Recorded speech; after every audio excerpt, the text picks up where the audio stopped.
with that, I'd love to get started.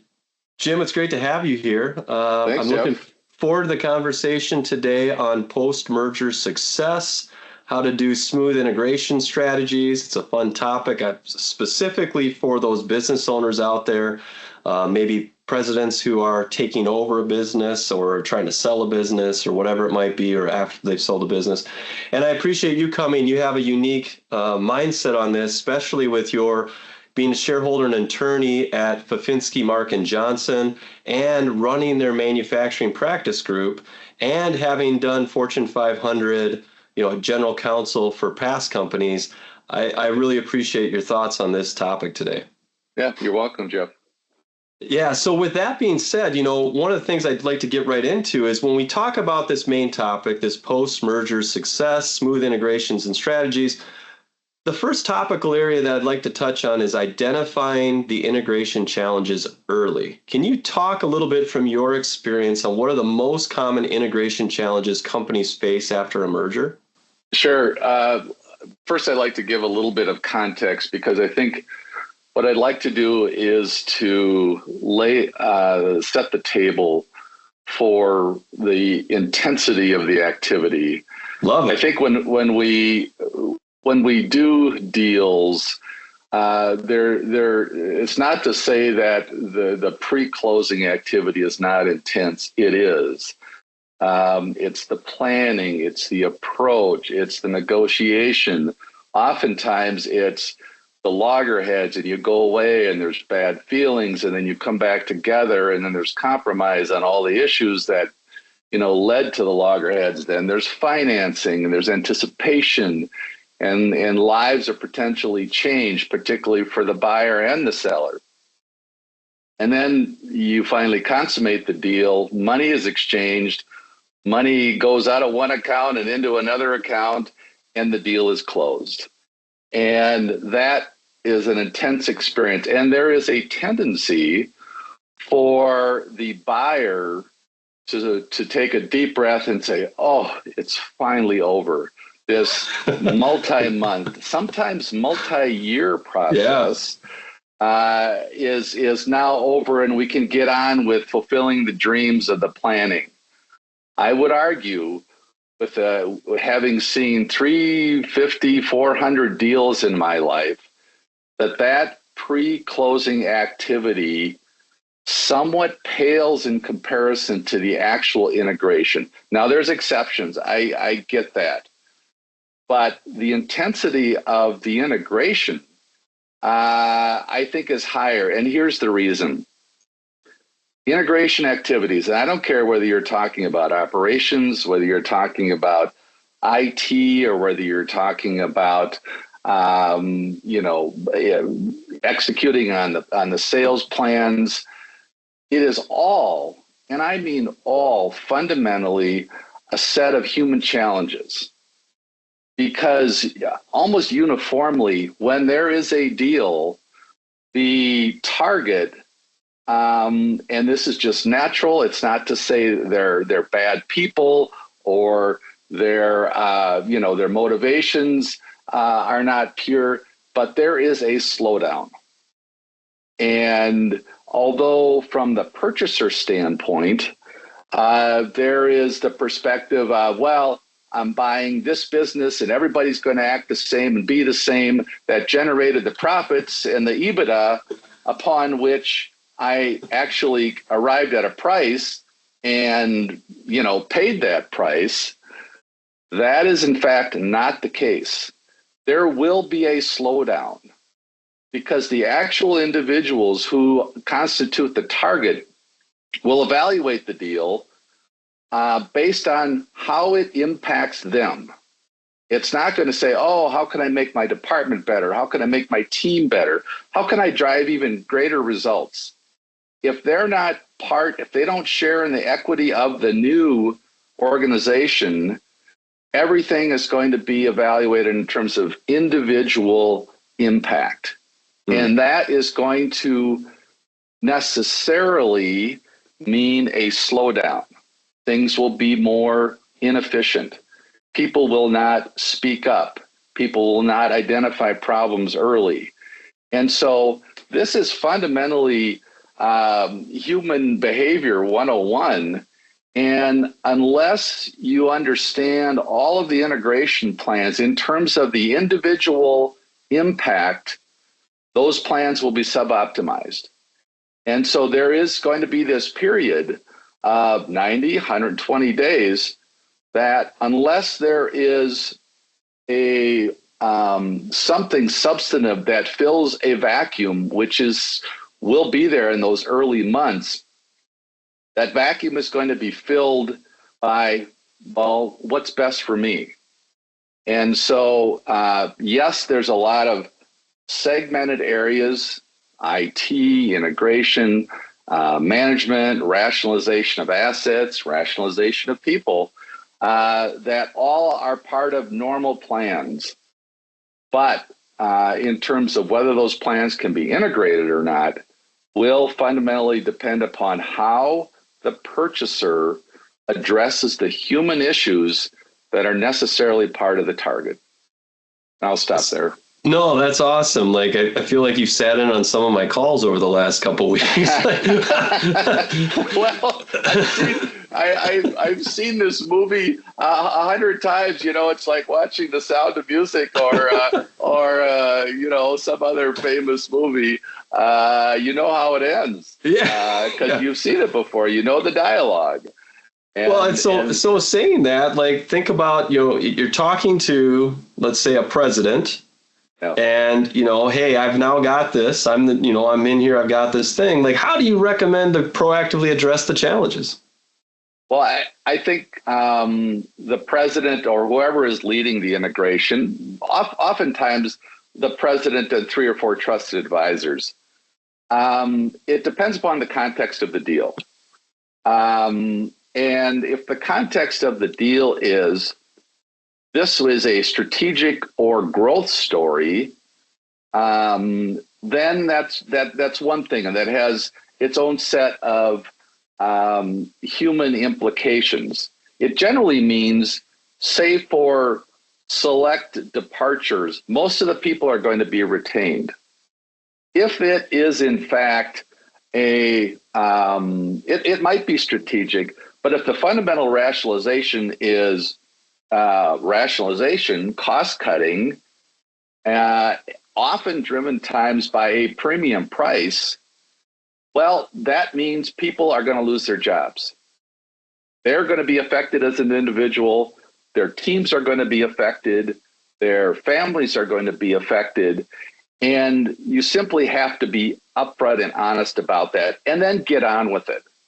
Because that whole process of rationalizing, workforces, it's brutal, it's tough, and I can only recommend to those that have to engage in that is have a real human touch about that. Have a human touch in terms of timing, the economics of it, but get on with it. Don't say, we're going to have this transaction and we're just going to go down our merry way. And so just keep doing your jobs. When in fact, if the plan is the exact opposite, I don't like that from an ethical standpoint. And then ultimately, when you come out with the plan of rationalization, you will really have a slowdown because people won't trust you. People won't trust the buyer. And so there's sort of this philosophical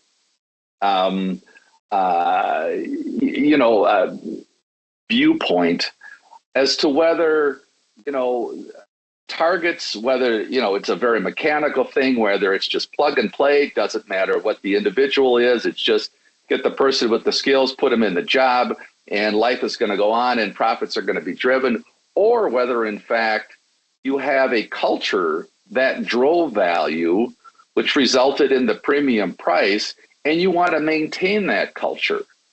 And so there are many businesses that have results based on the fact that they have enormous discretionary value and discretionary effort created that creates that value because of the culture. People come early, they stay late. The bonuses are real and they're tied to results.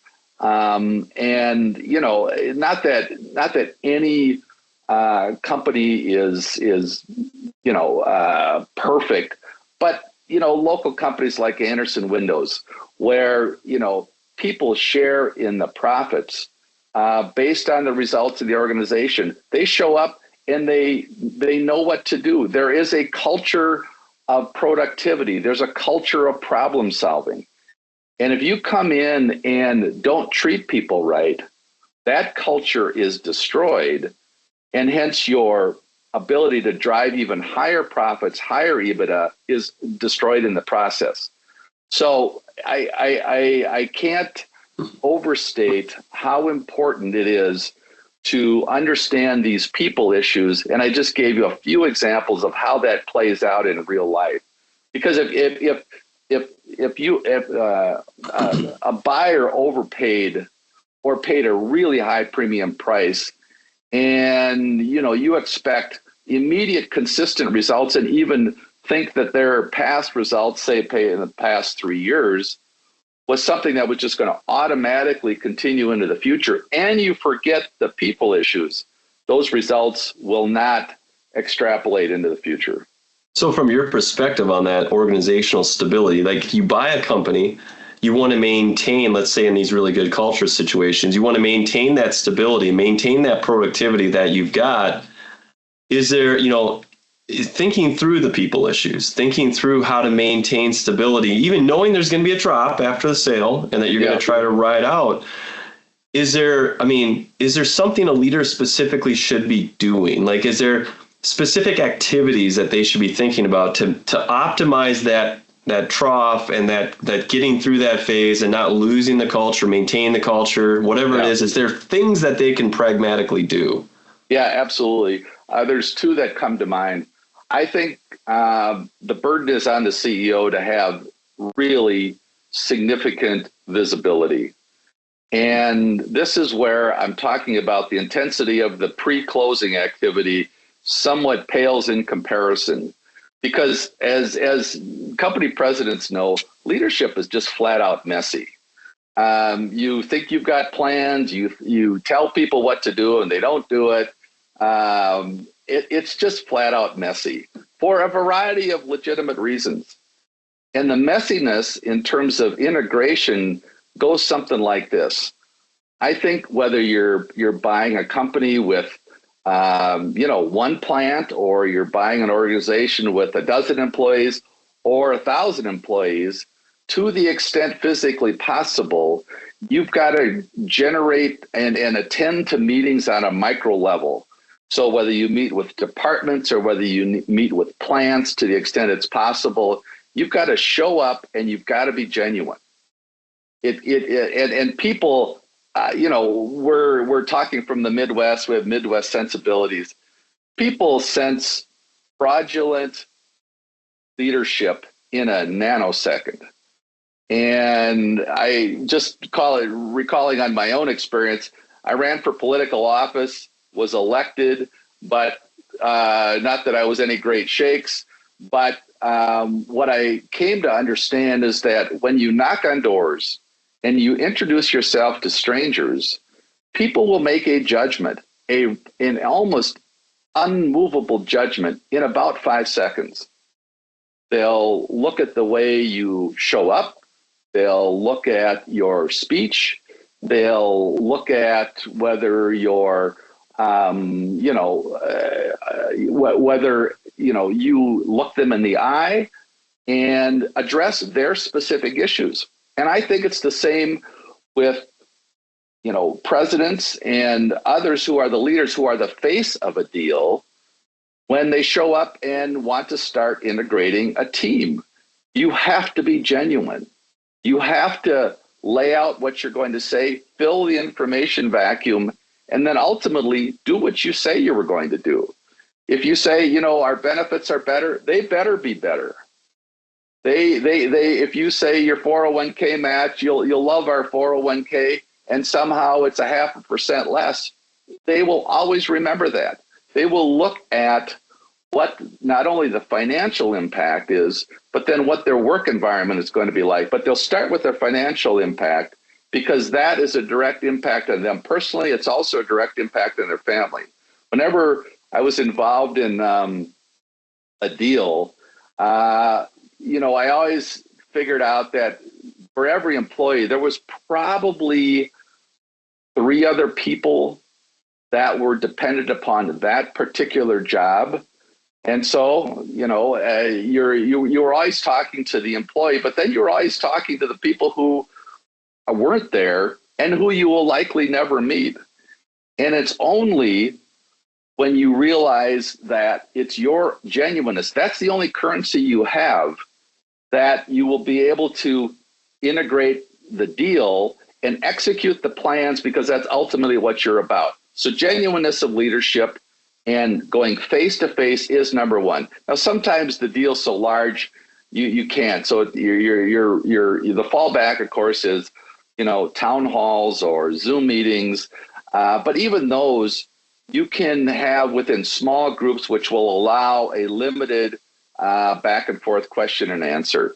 And so as a prelude to those types of meetings, the CEO has to go, I would say, through a mock exercise. Stand in front of somebody, give the remarks, and then come up with what I would call an ugly question list. What are the toughest questions that you, as the face of a deal, that is the purchaser, could be asked? And you've got to have answers to them. You can't say, I'll get back to you. You can't say, well, I have a plan or I have a concept for a plan, and I'll get back to you. You have to have the answers. So that's number one. The second practical strategy or tactic I would implement is to have an integrated council, an integration council that consists of half people from the target and half people from the purchaser.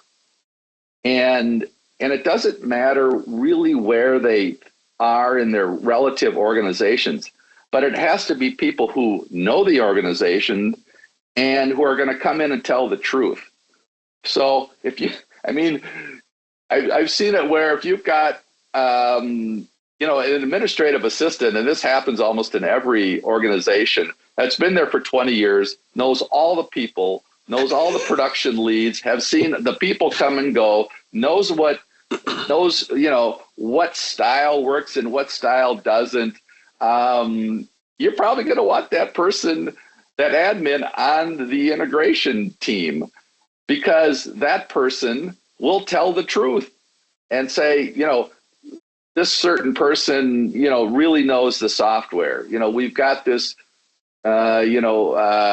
enterprise software, and then we've got 25 patches, and, nobody really knows the patches except this person. So don't let this person go. Or the line is slowing down because, so-and-so is having a tough time at home. You want to know what is going on, to my initial point, on a human level, and then address them. You will absolutely get to the hard work of how are we going to continue to sell products and collect money. Okay, when you integrate, that's shockingly, that gets overlooked sometimes. The software doesn't work, so we can't sell anything today. What? You didn't know about that? You'll get to those things. But you really want to know what's going on a base level, because once you address those human issues, that's a foundation you can build all your integration plans on. If you do not address those human issues, your integration plans, your business integration plans, are built on a foundation of sand, and they will collapse. And I'm saying this just to get to the point, because I like I said in the beginning, I've seen this movie so many times. And I also tell you, if you deal with the human issues, we live in a pluralistic society. And so you will have to understand what the local culture is. And I'll just kind of tell you a humorous story based on my own experience. If you're going to buy a plant in Wisconsin, and you don't understand the rhythm of deer season, you are woefully woefully out of your element. Yeah, because sure. because in deer season it is a high holiday. Yeah. I don't want to be blasphemous, but it's almost a high religious holiday where generation after generation of Wisconsin, mostly males, but honestly, there's There's plenty quite a of bit of females. both at this point. There's Yeah. quite a bit of both, where they go out into the woods for not 12 hours, not a day, but a week to 10 days every year, and they can't be called. They will not answer the phone. They cannot do any work. And it is a family cultural tradition of Wisconsin to do this. And you simply have to plan around it. You have to plan your production around it. You have to plan your sales calls around it. You have to plan your business meetings around it. And you just respect it. And it can all work. You don't take a hit production wise, but you just have to plan for it. And if you don't understand that, and it's not like, oh, please don't go deer hunting this year, people will chuckle at you. Like you don't get it. It's like saying, oh, please don't root for the Packers. What? Are you kidding me? It's just it's not going to happen. You will be completely gutting any credibility you have as a leader if you take that tact of interrupting deer camp and all the social tradition around that. Yeah, I love that. Yeah, I love that. My wife's family's from Wisconsin. I went to high school and college in Wisconsin. Like, I totally get the reference. Well, I spent 5 years of my career in Wisconsin, and I didn't get it initially, but I rapidly got it. I may be a slow learner, but I'm not that slow. And so I got it, and I understood it. And once you talk to people about it, it is a deeply important thing for them as human beings. So you just respect it. And so that is just one humorous example. But, whether you're talking about religious holidays, whether you're talking about people who are new Americans, whether you're talking about people who simply need to travel to faraway places, you've got to understand that. We live in a pluralistic society. And that too is a feature of understanding the people issues, and you simply need to respect it. Yeah, in talking on that, you've already kind of some of the other things I was hoping we talked about today in terms of the aligning cultures. Like you've got two cultures that are coming together. One might be Wisconsin, one might be Minnesota, which is its own dynamic. But right. But the point is as you're going through that and you're in that leadership role, you talk about those early stage, accepting the challenge, checking on what's going to happen ahead of time for that momentum. But when you're in that leadership role and you're trying to bring those two cultures together, one might be in that Wisconsin vein and one might not, meaning they don't have those same things. How, as a leader, like what do you do to help align those cultures? What would you tell a leader that's in that position trying to bring those two cultures together to help them be successful? Yeah, I think you have to listen about 4 times more than you talk. People want a connection, and it doesn't take that much time.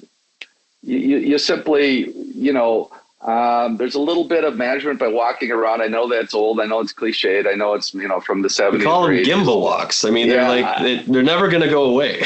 Yeah. But one of my early manufacturing experiences, I worked for a 3M plant in New Ulm, my hometown, and I was the summer help. And there was a plant manager there, and he was a phenomenal leader. He was a graduate of West Point. He had an engineering background beyond West Point, and at least once a week, he came by my little station, and I was assembling electrical components by hand. He came by for maybe 90 seconds and asked me how I was doing and how the machine I was working on was working.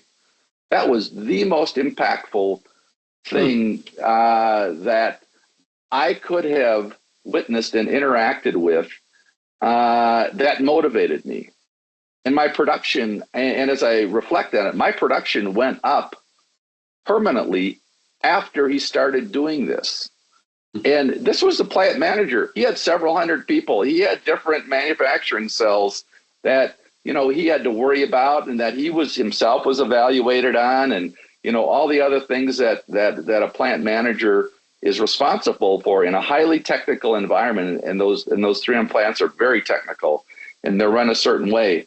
But he went out of his way to see how I was doing as an individual. It was a stunning lesson in motivation and creating discretionary effort.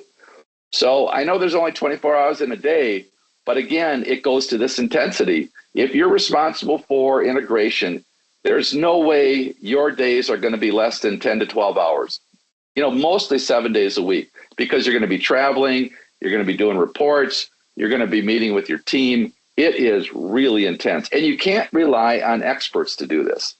That's the fundamental difference between integration and the deal flow.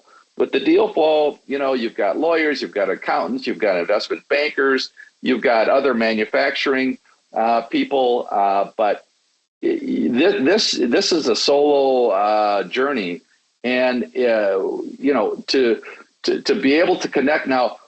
You can't probably do it with a manufacturing, a lowly, summer help person on the manufacturing floor. But to the extent you can have those kinds of brief but genuine conversations with manufacturing leads, the leads of engineering, who's ever head of IT, who's ever critical for rationalizing all of the instances of the patches that are on the enterprise software.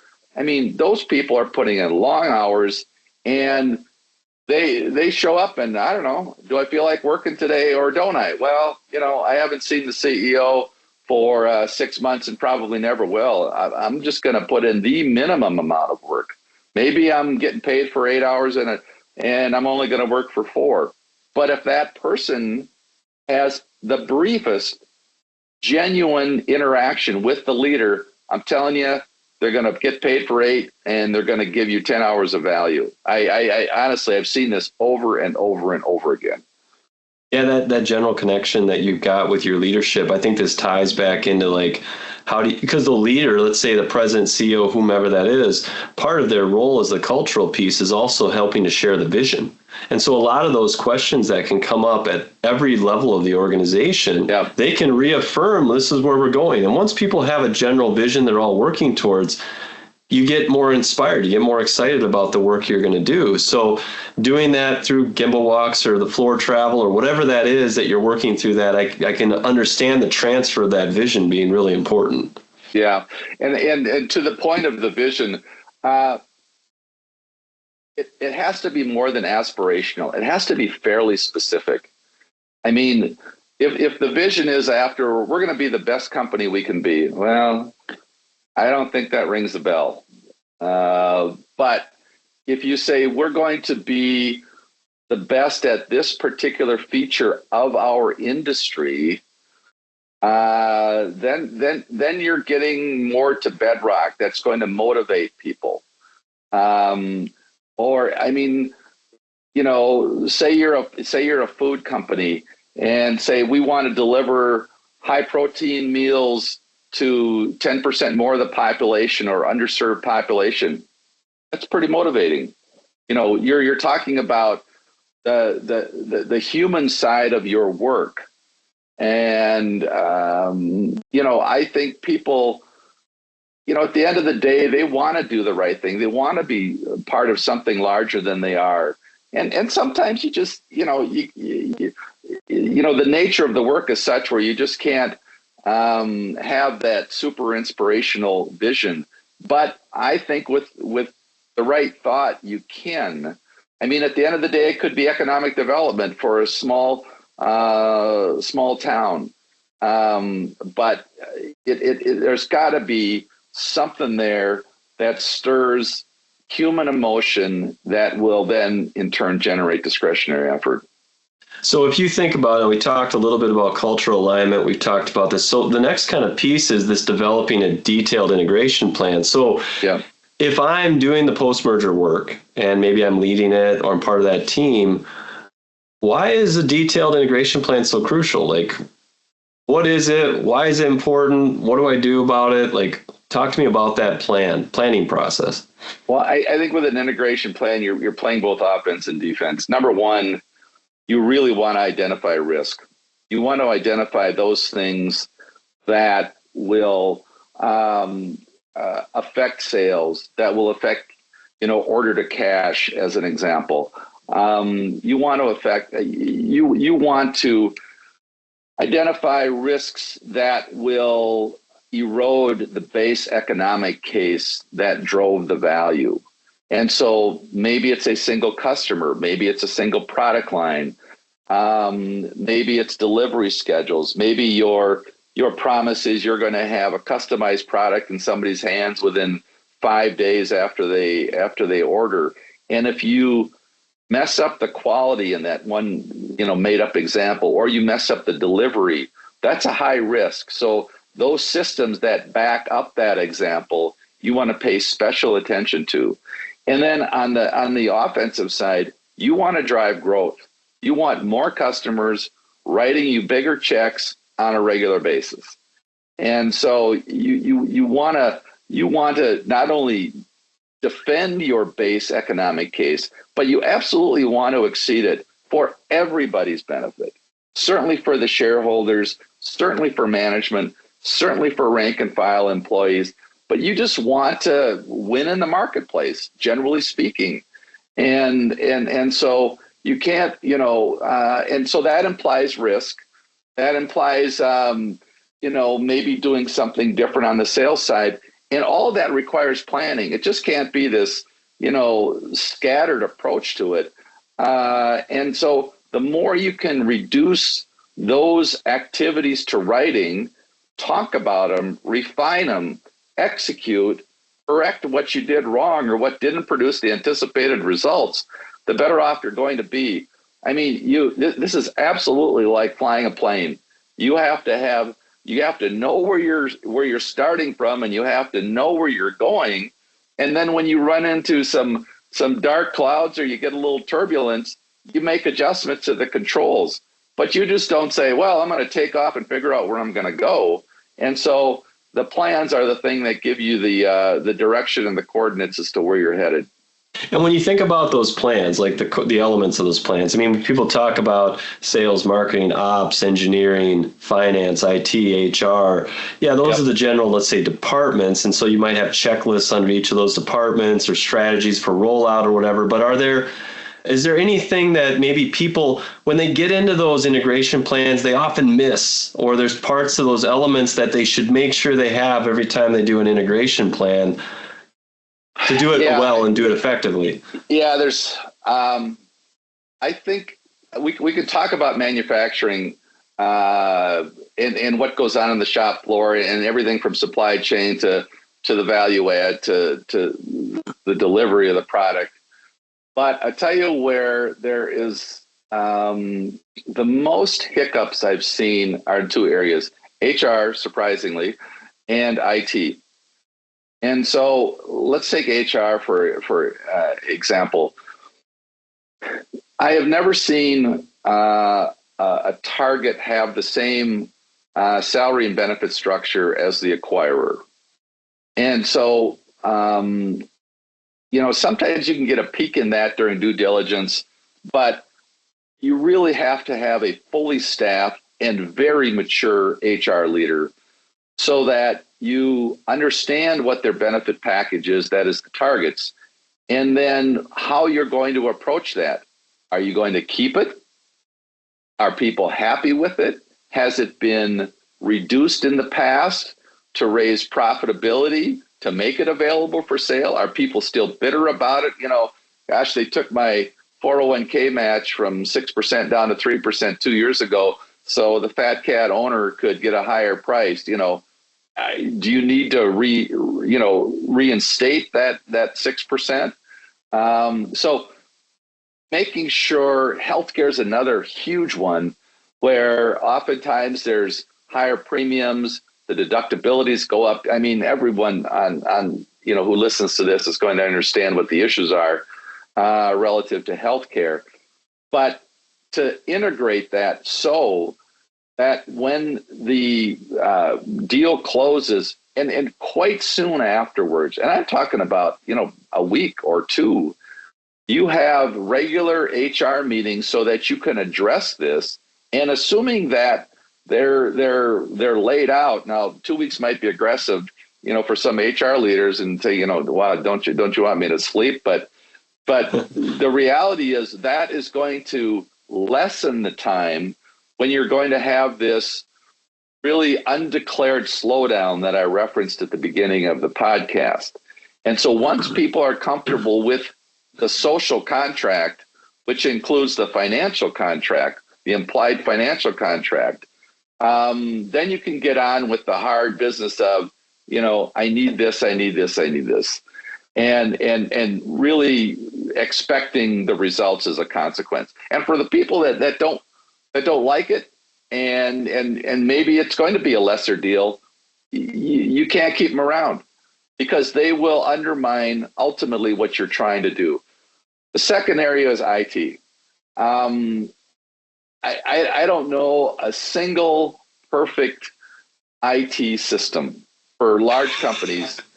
You typically have, some manner of enterprise software and, and then patches from either whoever sold you the enterprise software or patches from consultants, but they are not integrated. And there's always software that has been written to get around the defects in the enterprise software. I've been involved in numerous instances of negotiating enterprise software contracts. And I mean, I was flabbergasted. Before that, I had no experience with enterprise software. But what I rapidly learned is that the certain purveyors, without naming names, of enterprise software will tell you that has functionality and it hasn't been created yet. And once the purveyor of the enterprise software, when it comes down to it, okay, you said this could, this enterprise software could do this particular function, and whether it's, I don't know, parts, HR, warranty, customer service, and they come up with something and you hate it, well, then you got to do the patch. You've got to hire a consultant, the well-known consultants out there who will come in and say, oh, yeah, that's a well-known defect. They should have never promised that. Well, okay, the salesperson has already been comped and they're down the road. And so now you're left with an enterprise piece of software that you're not going to change, but you have to work around. I digress a little bit to talk about that context because as a company, goes down the path of its life, these patches become critical for selling products, collecting money, and taking care of customers. And if the person who understands these patches and the touchiness of certain software, and they leave, or they slow down, or they get sick for 2 weeks, your deal is going to go south really quickly. And so the two areas, like I said, this IT area is a huge one that I've seen many, many failures, is just not to understand that. And so you do need an IT expert, either from the outside or somebody that's on your team as an acquirer who understands the full range of not only the enterprise software that you have as the foundation, but then all of the instances of patches. And I've seen, some companies, they'll have hundreds of combined patches and other software, non-customized software that is part of their IT profile. And somebody's got to know how to run that. And because if you don't, it's going to be sand in the gears and it'll come to a rapid halt. Well, and you think about all the stuff that you're talking through. I mean, what it really speaks to is you're not underestimating, let's say you're underestimating the amount of challenges. I mean, I've seen small manufacturers that are $5 million that have multiple different IT software platforms that are working to integrate their business together. And you can underestimate the complexity of those interactions or just the amount of manual touch points that are happening around it. True with HR side too, like just the interactions of these cultures. Like I can completely appreciate it. You talked a little bit about systems. One question I'd move over to that is, it's not just the IT system, but general systems to, let's say, manage the framework of the business. Sometimes people talk about EOS, they talk about other kinds of business systems, acumen, whatever it might be, structurally to look at it. What has been your experience with whatever those systems are? Like, how important is that conversation, the framework at which we want to run this business and aligning those between these merged companies? How important does that conversation become? It's really important. And I think you have to approach the integration of two companies like an engineering problem. I think if you use the tools of engineering, you will be well served. And the engineering is done by this integration, I don't know, call it committee, call it a panel, that gets together and has an agenda. Oftentimes, I've seen it, for the first 90 days, often, sometimes they'll meet every day, but more typically it's once a week. It's either Friday afternoon, debrief